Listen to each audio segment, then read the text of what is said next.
Hello and happy 2025. It is actually New Year's Eve, so still 2024 at the time that I'm filming this. But as you can see from the title, I'm going to be yapping about all of my favorite things from 2024 and some things that I am looking forward to in this new year of 2025. This is a very early YouTube days kind of concept to do, but I really enjoyed these videos when they happened, and I honestly kind of got the idea to give it a try just as something different for my channel as well. When I was making my predictions for my Spotify Wrapped, actually, I feel like particularly with music, obviously, there was a lot of stuff that I really enjoyed in 2024, but I wasn't sure if it was gonna be reflected in my Spotify Wrapped. And then I realized, oh, there's a lot of things that I really enjoyed this year, or was really grabbing onto this year. So I thought, why not do a whole video about it? So this is definitely going to be a very yappy, long video. I mean, a lot of my videos are very yappy and long because I just like to ramble quite a bit, but definitely get comfy, get a snack, something, and also feel free to let me know your favorite things with the categories that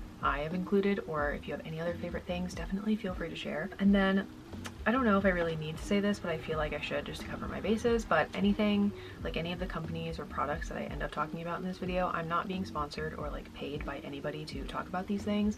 I just genuinely enjoy them, so just wanted to put that out there. So the first category that I have, which I think is very fitting considering my channel is all music reactions and things like that, is album/music that I was really enjoying in 2024.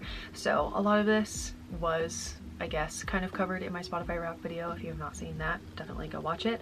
But like I said before, there were definitely some songs and albums that I feel were not really super high on my Spotify Wrapped like I thought they were going to be. I remember listening to them a ton, but for some reason they're not super high on that little playlist that got made. So on my list I have Kansas Anymore by Role Model.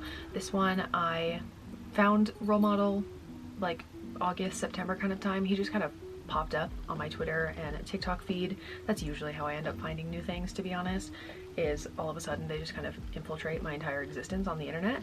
And I thought his personality was very interesting. I thought he was just kind of funny, but I never thought to listen to any of his music until one of my favorite reaction channels, HT Hayes, reacted to his album and listened to his album on stream and things like that. So I was like, oh, okay, it's kind of country, I kind of like it. And so I gave it a try on my own to actually hear the full songs, and ever since then I've been listening to it pretty much every single day, or at least a few of the songs every single day. I don't know what it is about this album, I just really enjoy it. I think Role Model has mentioned potentially there's going to be a deluxe version coming out at some point, so I'm holding off on buying this album because I don't want to buy it and then the deluxe version gets announced 2 seconds later, if you know what I mean. So I'm holding out for that. Hopefully it happens. But for the time being, I will just continue to stream and enjoy it that way.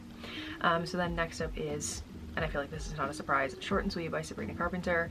Really enjoyed that album. I've also been listening to this one, or at least a few songs off of this album, every single day since it came out, and I feel like my Sabrina merch collection has definitely grown a lot as a result. I've loved Sabrina for the past couple of years, but this is the first new album cycle that I've been a fan of her for, so it's just been really exciting watching the rollout and being there for all of that instead of just kind of coming into it when it's already kind of done and over with, like I did for Emails I Can't Send. I'm seeing Sabrina too this year, touring for the album.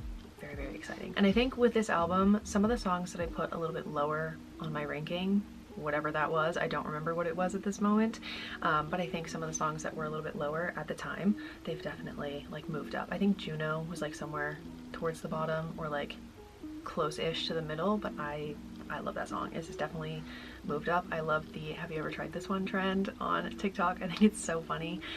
So love that album. And there's also allegedly going to be a deluxe version of that too, so where is that, Sabrina? I need it. Next I have Heaven is a Place by The Wildlife.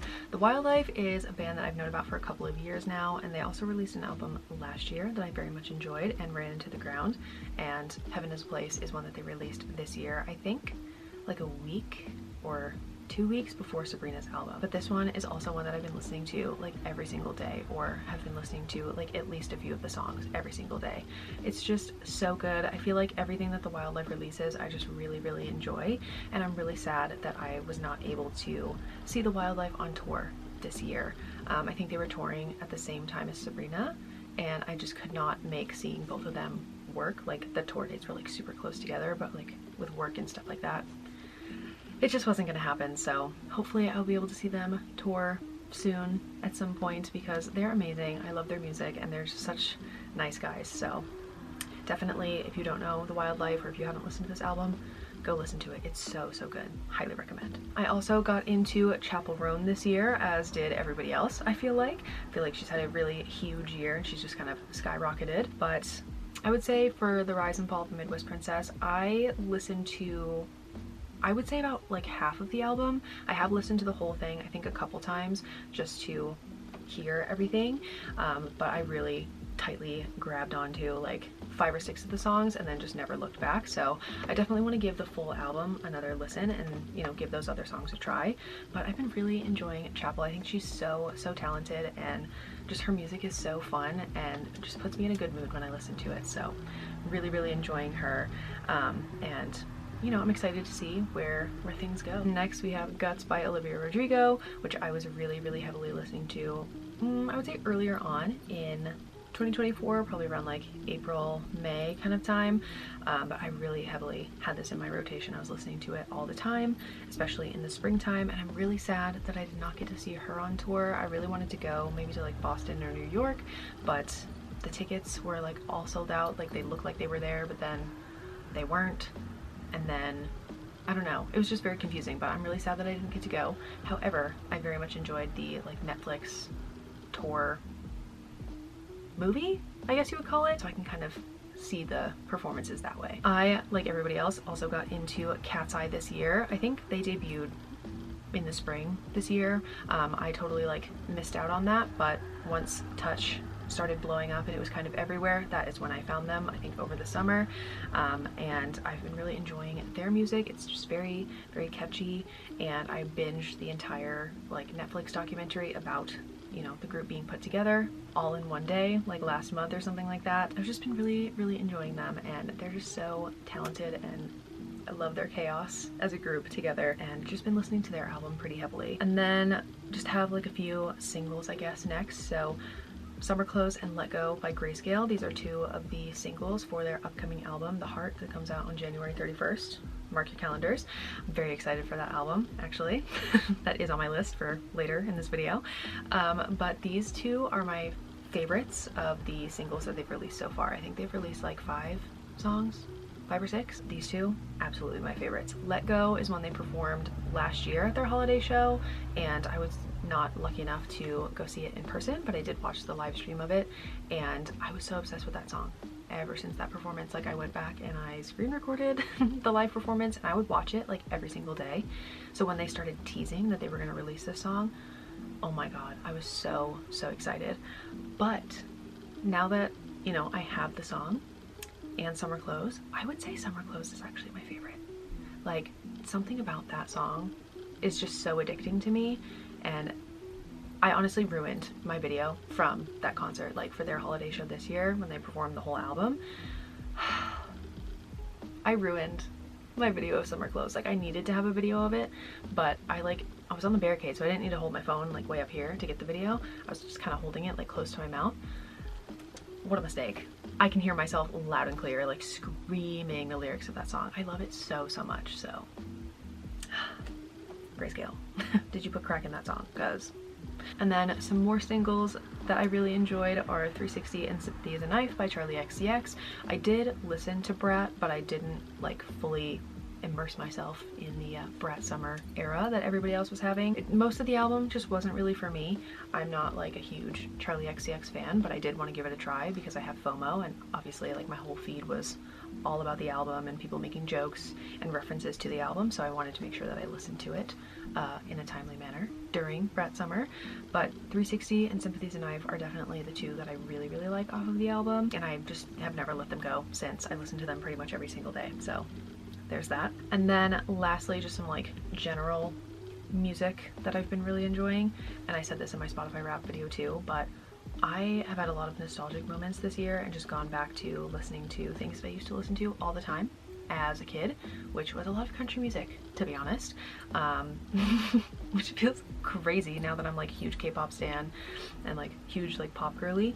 But yeah, like I grew up listening to country music. I very much enjoyed it, and yeah, I've just been letting myself like revisit things and enjoy things this year. So definitely like Hunter Hayes, loved him so much as like a younger teenager. I think he's kind of the first artist where like I made it my entire personality that I loved him, and I would wear his merch like all the time, and he was the first one where I like plastered all of his posters all over my wall. Like he was my first like insane fangirl moment, I think, and then I've just kind of moved on and done that to everybody else since then. But I've been really enjoying like going back and listening to his music and like reliving all of those memories of me being kind of insane for him. So Rascal Flatts, really love them, Dan and Shay, a bunch of other artists and things like that. So a lot of nostalgia this year. All right, so next category is influencers slash creators, content creators, whatever you want to call them. There's quite a few of them on this list, so I will try and yap through them as quickly as I can, and they're kind of grouped by the type of content that they make. So I'll start out with my favorite ASMR artists. Just for context, I did not like ASMR at first. I didn't understand it at first. I thought a lot of it was like mouth sounds and like people eating for some reason, and that kind of sound literally makes me angry. So I was like, why would anybody want to watch this? But I did some digging, and I did end up finding there's a bunch of stuff that you can do with ASMR. So anyway, favorite ASMR artists are definitely Sarah Lavender ASMR. She's does a lot of like role play kind of ASMRs, and then like a lot of like tapping. She does a lot of pomodoros, which I found helpful when I was doing like a little class thing. Like I would listen to that as I was taking notes, and it helped keep me kind of focused and not getting super bored with what I was doing. But I just like her vibe and the videos that she makes, and I get really excited when I see that she's posted a new video, and it's usually around the time that I start listening to ASMR anyway, at night, like before bed. So love her videos. And then I also really like Hecata Asteria ASMR. She's more of like a, I guess you would call it like amateur kind of ASMR artist. Like that feels mean, but she's not like as high production as Sarah Lavender and some of the other ASMR artists that I watch. Like she's just kind of working with what she has, and sometimes that is honestly better, and I get more enjoyment out of the videos when they're not like super high production and there's not like all of this stuff to look at, if that makes sense. She does some live streams sometimes. She does a lot of like tattoo tracing, crocheting, and things like that. So very, very much enjoy her videos. Next up we have our more like travel slash challenge type YouTubers, and the first one I have is Kara and Nate. They are particularly on YouTube, but like I said, they do a lot of travel and challenges and things like that. They go to a lot of different countries. They do a lot of trying different like train travel experiences, plane travel experiences, all that sort of stuff. I actually found them because of one of their long haul Amtrak videos that I found over the summer, and then ever since then I've just been watching like all of their videos every single day. And a very similar kind of channel that does that kind of content as well is TFIL, or the Fuck It List. TFIL actually used to do like trips with subscribers, so they would go to certain countries for like a week or something, and they would do a bunch of, you know, like adrenaline junkie kind of things, and just like really cool once in a lifetime type experiences. And I really, really wanted to go to the New Zealand one because I thought that one looked the most interesting. That's actually how I found the channel, is it just kind of popped up in my recommended. But the very last trip that they did, you know, like with subscribers, was in February of this year, and I just was not able to make it work like with my job and everything like that. So I just get to live vicariously through the people that have done it because they've posted like the videos of them taking subscribers to these places. So I just thought that was really cool. And right now they are doing a series where they are traveling to every country in the world in alphabetical order, and they just started recently posting their Afghanistan episodes, I guess, and those ones were super interesting, just to learn more about the country and just kind of more about the culture and things like that. Like that's kind of the point of the series, is to learn about the culture as much as they can in like a few days in each country. So definitely very interesting. Definitely highly recommend if you know, want to see more of the world but you can't necessarily travel yourself. I think it's a very good channel to be able to like see, you know, probably some places that you wouldn't think of traveling to. Next up is Katie Benz Like. She is a lot of like horse slash farm life kind of content, which I like. I don't know anything about horses, farm life, anything like that, but I've definitely really enjoyed her content. I think it's very educational to me, at least, and I just also think that horses are so beautiful. She does a lot of like horse breeding and things like that, and I've learned a lot about that from her. And she also does a lot of like just fun content with her team. They do a lot of little series and like fun little Q&A type videos that I like to watch on the YouTube channel as well. And then in a similar vein, kind of, I guess, Maya Higa slash Albe Sanctuary. I found her through Hassan because they've done some streams together sometimes. She like comes and visits or like teaches Hassan about things, and I just think what she's doing is really interesting. She kind of focuses on like animal conservation and things like that, and like teaching people about animals. I know on the Alveus YouTube channel they do like a 24-hour live stream or something like that, and I think they are on Twitch as well, if you are on either of those platforms. So you just get to watch the animals all day pretty much, and they're very cute. They have a like huge range of animals at the sanctuary, so definitely go check them out for sure. Then next up is a big chunk of like reaction slash music type channels that I very much enjoy, and I've mentioned this one already, but HT Hayes or Troy. He does a lot of music reactions slash reviews, and I think he's also on Twitch as well, and then he will like listen to the music on his Twitch stream and then use the VODs and like edit them up and make them really fun and post those on his YouTube channel. And so I watch a lot of his reactions and reviews, and I think he's a musician as well, so it's really fun like kind of getting to learn a little bit of the technical side of things, because like he can hear things and know exactly what instrument it is or like what sort of, I don't know, like pattern or rhythm or whatever, I don't know, and just be able to talk about that. So I very much enjoy it, and he's just so fun.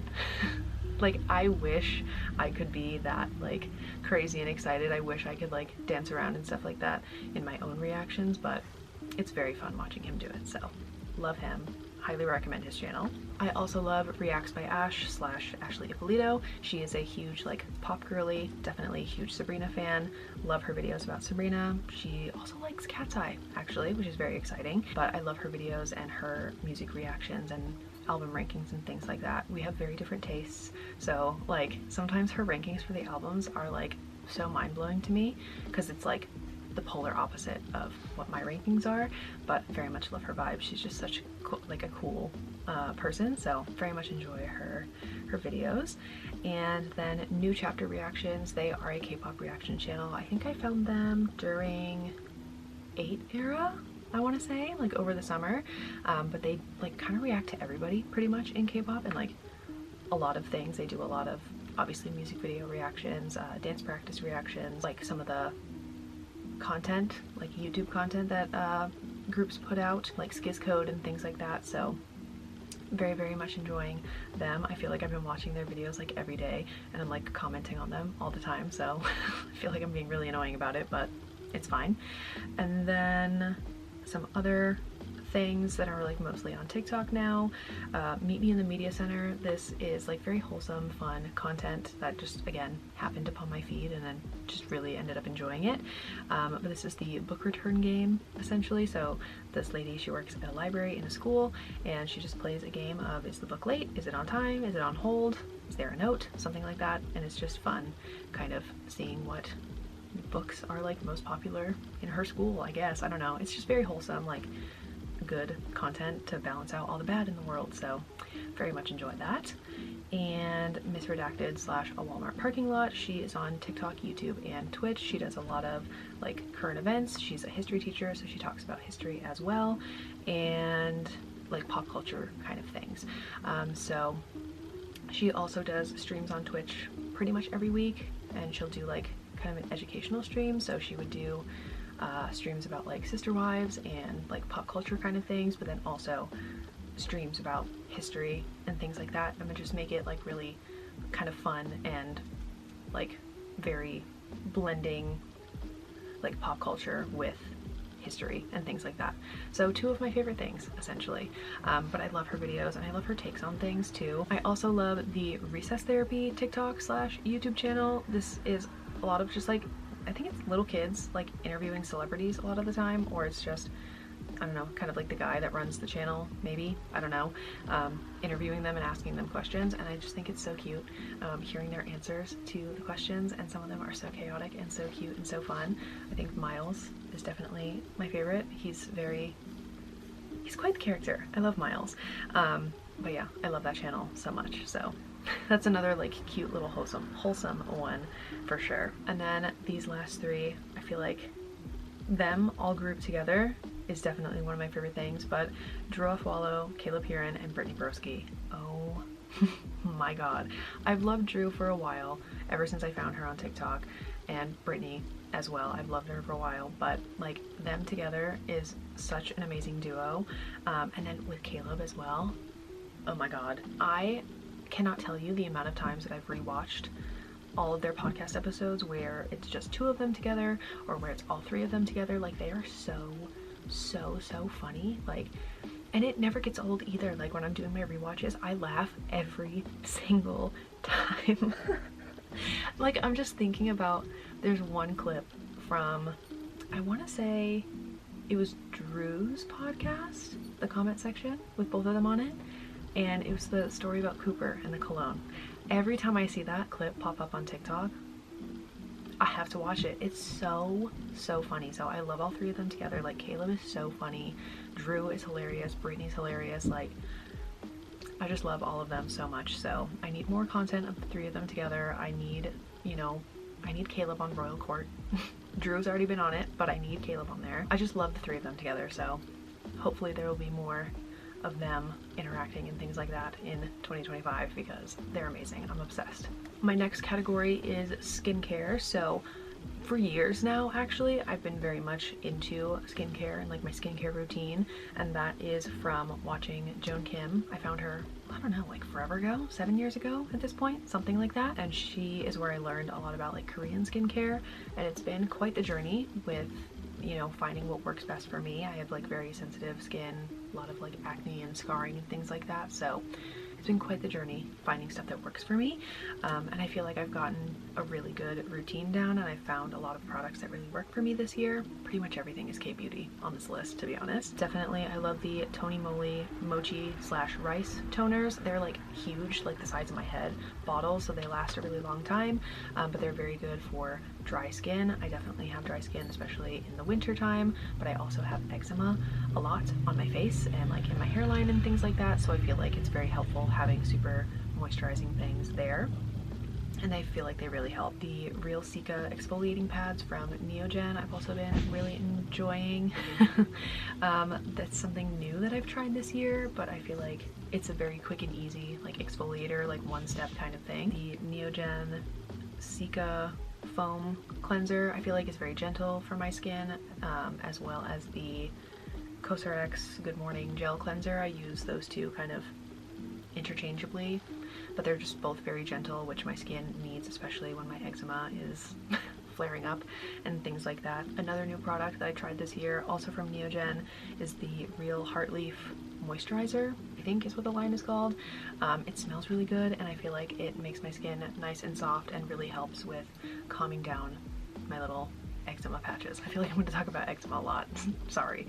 But you know, like I said, that is one of my skin problems, and finding some skincare that actually like helps with that is such a game changer, because it's embarrassing to have it on my face. Like, I have it on my hands and things like that, but having it on my face is just like really embarrassing, and if I can find stuff that helps it out, I'm gonna talk about it. So the next thing that I also very much enjoy is the Snail Mucin Energy Essence from the Clog. That is like the blog, I guess, for the website where I get a lot of my K-beauty from. They made like their own skincare products, like a few of them, and I've just been using that. I feel like that lasts a really long time. It's very thick and moisturizing, of course, need that. Also very much enjoy the Then I Met You double cleanse, so the oil cleanser and then the like gel water-based cleanser. I've been using that for a while, but still really love it in this year. And then also the lip mask I tried this year. It's very nice, it smells good, it's very thick, and I feel like it has softened my lips nicely, which I very much enjoy. The Then I Met You line is more expensive than other things, but a lot of the times they do have some like sales, and if you buy them in bundles it can be a little bit cheaper, so just in case anyone's gonna go check them out. But they're very good products. I feel like they're very good for your skin, especially if you have sensitive skin like I do. And then the one thing that is not Korean skincare, and I actually found this on TikTok, like it was just being recommended to me like a million times over, but it is the hypochlorous acid spray from Base Laboratories. So you can use it on piercings, tattoos, it says wound care also, and it also says it helps with eczema. Oh my god, am I obsessed with this spray. It is genuinely so helpful with eczema, like it's not even funny. I do use it on my piercings as well, like I have eczema on my ear that has a lot of piercings in it too, and it's just been so helpful. So like particularly with my ear, it gets a little bit swollen and like red. If I spray that on it, it calms it down like way faster, and I feel like my piercings haven't been as agitated, or like my ear hasn't been as agitated when I use that. And then when it's really bad on my hands, my eczema, and it's like really itchy, just spraying the spray on my hands, it stops the itch pretty much immediately and makes it so much more tolerable. So even if my skin feels like it's all like sandpapery and gross, it stops the itch immediately. So absolutely love it. I definitely need to buy some new bottles of it ASAP because I am running out, but oh my god, I love it so much. My next category is stores. So this is a very small one. I feel like I don't really shop too much very consistently at any places. A lot of the stuff that I'm buying from is like merch stores essentially, but in terms of skincare and where I get my skincare, a lot of it is from Glam, which is like a whole K-beauty website. They have a bunch of different brands, so like Tony Moly, their own brand, The Clog, Neogen, a lot of K-beauty brands are all on there, and you get points for everything. You can use your points to get free products. They do a lot of you know, like promotions where you can get samples of free products, or you can get full versions of free products if you spend a certain amount of money. And that's how I find a lot of my like new favorite things, and I'm able to try so many things. So highly recommend if you are interested in K-beauty and you want to kind of try some things out. Great place to get some of those things. And then if they ever take off or stop selling some of the products that I really enjoy, I've just kind of gone to those companies' websites. So things like Innisfree and Neogen, especially some of the stuff that was on Glam in the past is not there anymore, but I know that I can still get it, which is very nice. The only other shops that I like really consistently am getting stuff from are like American Eagle and Aerie for clothes. I used to really only get like the bralettes from Aerie and things like that, but I've been really enjoying their clothes as well, like their leggings, their bike shorts, their shirts and things like that. Like it's pretty pricey, I will say, but it's really good quality, and I feel like everything has lasted a really long time. So very much enjoying their stuff. I feel like my whole wardrobe is becoming American Eagle stuff, and their jeans are so nice. I have a very hard time with jeans. I really don't like how they feel most of the time from most places. Like they're just very like scratchy and stiff. Like I'm very particular about materials and things like that. So American Eagle stuff is all like super soft, and I don't want to rip my skin off when I put their clothes on. So always a plus for me. And same with their jeans. Like they are not super stiff and super like scratchy to me. Like they're a little bit softer, and I actually enjoy wearing them, which is really good. So definitely will be buying a lot more things from there. And the other place is Halara, also a TikTok find. I was worried that their stuff was going to be like really kind of terrible quality and like not feel good at all, but I've actually really enjoyed all of the stuff that I've gotten from them. I think the first thing I ever bought was that little skirt that I was seeing all over TikTok. It's like the pleated one, and it's got kind of like a slit in it, and there's like a little buckle on the thigh. I thought it was so badass. I really liked that style, and I really liked how that felt. It's very soft, like stretchy material, so loved that. But I also got some like pants that I wear for work sometimes, the like waffle pants essentially. They're so comfortable. I really enjoy wearing them, so definitely like keeping an eye out on all the stuff that they have on there, because it's actually pretty good, to be honest. And then last category of my favorite things is just miscellaneous things that I've enjoyed doing, or like experiences or other random things that don't really fit anywhere else. The first up is Airbuds, which is an app that I think I started using it in like March or something. I don't know, but it connects to your Spotify or your Apple Music, I think. I don't know if it connects to anything else, but definitely Spotify and Apple Music, and it keeps track of your listening every day on Spotify, and it will give you like a little recap for the week, so your top artists for the week, your top songs for the week, how many times you listen to your songs and things like that for the week. You can send like little emoji reactions to your friends on there. It's a very fun app, and they did their own version of like Spotify Wrapped, and I would say it was pretty similar to my Spotify Wrapped, but some of the songs that on my Spotify Wrapped that were like just outside of my top 5, they ended up in my top 5 on my Earbuds Wrapped, which was very interesting. So I don't know what happened there, but I love it. It's so fun, like reacting to other people's music and just kind of seeing what other people are doing. Something that I've also really enjoyed in 2024 is escape rooms. I am obsessed with them. I do them with my mom and our coworker friend. We just started doing them as like something fun to do, something new to do. We started out with the like single room, like All In Adventures is the like company that was doing them. We started out with those just to kind of get a feel for it, and I've been really enjoying it. It's like such an adrenaline rush. Like, I think we're all very competitive people and we like really want to win, so it's become very like obsessive for us. Like, we love doing them, and we've definitely like moved on to the bigger rooms too. We love the multi-room ones. We think those ones are super cool. But yeah, I just really love like riddles and like trying to figure things out and just seeing all of the different rooms and things like that. Like, we've done a few from like bigger companies. We've done some that are more like locally made and things like that. We've done a couple where like people are coming up with the games themselves and they're like constructing the rooms and all of the props and things like that on their own, which is super cool. And then we've also done like the Escape Game, which is a big company based in Tennessee. Red Door, which I think is a company, I don't know if that one's actually a single, I have no idea. But yeah, we've done mostly escape rooms in Massachusetts. We have done some when we traveled to Pennsylvania for like a school break. We've done some in Connecticut and things like that, but I'm just so obsessed with escape rooms, so love those. We just did some actually a few days ago, and we already are like, oh my god, we have to go back there. Like, these rooms are so cool. This is so fun. So definitely going to be doing a lot more escape rooms in 2025. I can see it now. This is so stupid, but I have actually been enjoying some phone games this year. I don't know how I ended up finding these, to be very honest with you. I think some of them my mom has just found them and she's been playing them, and then from those games that I've ended up playing, I have to watch a million ads to like get a new life in the game or something like that, and then I find new games that way. So let's see, what have I been playing? I've been playing Hexasort, which is really fun and kind of annoying sometimes. Fruit Drop, which is like so simple, so stupid, but very much enjoy it.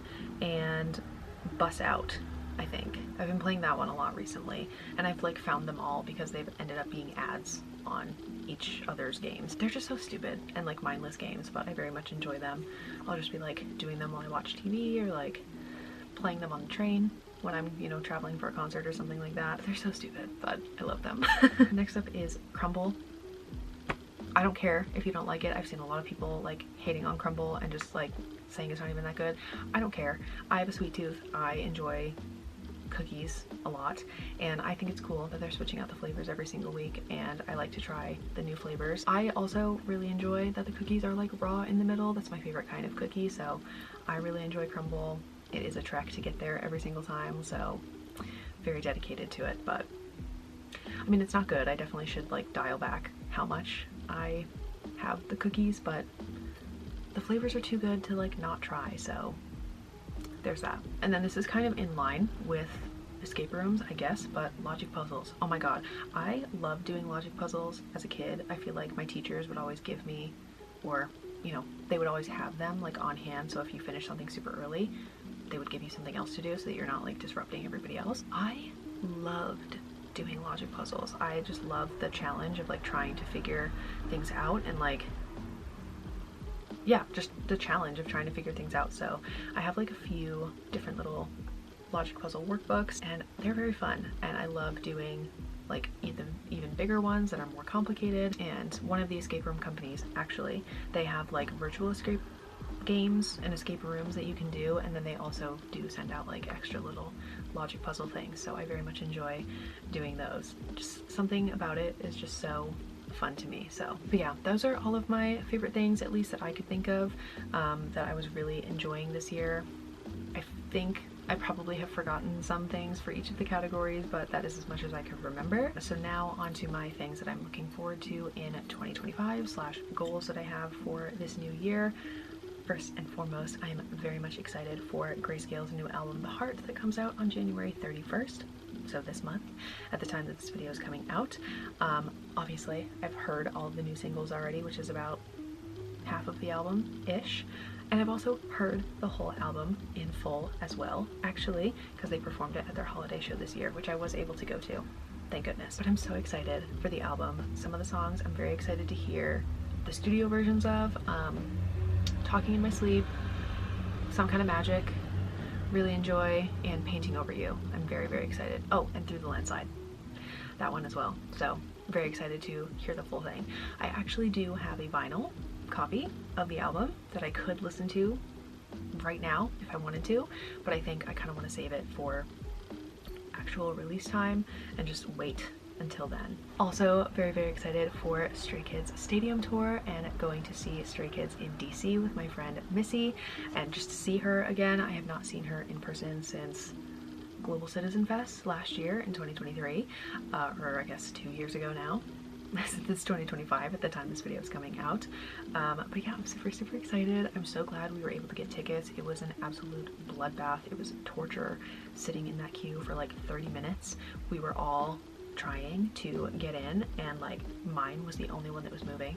Like, even though she was ahead of me in like the numbers, she wasn't moving. Only I was moving. So it was not a fun time getting tickets, but we did manage to get VIP, so very, very excited to travel to a new place for a concert and to see my friend that I haven't seen in forever. So very, very excited for that. Definitely going to be vlogging that for sure. So keep an eye out for that in like June, July kind of time. And then just kind of in general, I want to try to travel more and just like get out of my house more in 2025. I feel like I'm just very stuck at home this year. I mean, I do work from home, so I don't really have to leave my house very much, but I don't know, I feel like when I have traveled like for shows and things like that, I'm just like very anxious about being out in public, and I want to kind of get over that and work on that. So definitely, even if it's like little day trips and things like that, I definitely want to do that more this year and just experience more things in life instead of being stuck in my house. I mean, like, I love being at home, but I would also like to see more of the world, so I also want to try and read more. I've like been trying to get back into reading. I've been like rereading books that I liked when I was a kid or when I was in high school or things like that, but I want to try and find more books that I enjoy and like just not have so much screen time, which is like gonna be such a conundrum for me because like I'm so behind on content already and I want to catch up, but I obviously can't like watch content and read at the same time. So that's gonna be fun to try and like figure that out and like work out all of my time and things like that. But I do want to try and read more and just like expand my vocabulary, expand my horizons, like do something else instead of sitting in front of screens all day long. I feel like this is a goal that I have every single year, but I feel like it's a good goal to have, but I just want to be healthier like mentally and physically, so just taking better care of myself in every way that I can. I've started a little bit, and I think I've gotten myself on a good track this year with that especially, but I want to keep that going in 2025 and just, you know, like feel stronger, feel better essentially. So I'm gonna try a lot of things like that, like trying new foods, which is hard for me. I definitely want to keep trying new things, and you know, finding like healthier alternatives to things that I enjoy and just like working on myself essentially. I don't know. And then as for my channel, I kind of want to like grow it a little bit and change it a little bit as well. I feel like already I've kind of stopped doing as many reactions as I used to in the past. Like definitely I've kind of taken a step back from K-pop and I've been doing a lot more like non-K-pop reactions and non-K-pop things. I just like don't find as much joy in K-pop reactions as I used to. It's not as fun for me, so I might kind of dial it back and do a little bit less K-pop reactions and less reaction type content. I do want to kind of try maybe like, you know, if I do go on more little trips and things like that, maybe some vlogs to just kind of capture those moments and things like that. maybe more videos like this where it's just kind of sitting and yapping. But yeah, I kind of want to change up my content a little bit. This channel for me is really just for fun. It's more of a hobby than anything else. Like I did want to be a YouTuber like when I was younger, but that I just don't think is in the cards. So I just do it for like fun and outlet, that sort of thing. But at the moment, the content that I'm doing, I'm not really super duper enjoying it, and I feel like sometimes you can tell that it's a little bit forced. So I want to try and just like switch things up, try some new things and things like that. So yeah, definitely keep an eye out. I might take some more breaks in between posting and things like that, but yeah, I want to try some new things this year. I think I definitely will still do reactions for like Stray Kids, obviously, and like concert vlogs. Definitely those are going to stay, and unboxings for albums and stuff like that. So it'll still be there, but I think there'll be just more different things mixed in than there has been in the past, I would say. Hopefully that makes sense. But yeah, those were a lot of my favorite things in 2024, and at least what I could think of for things that I'm looking forward to in 2025. Again, definitely let me know what your favorite things in 2024 were and things that you're looking forward to in this year, and I will see you in my next video.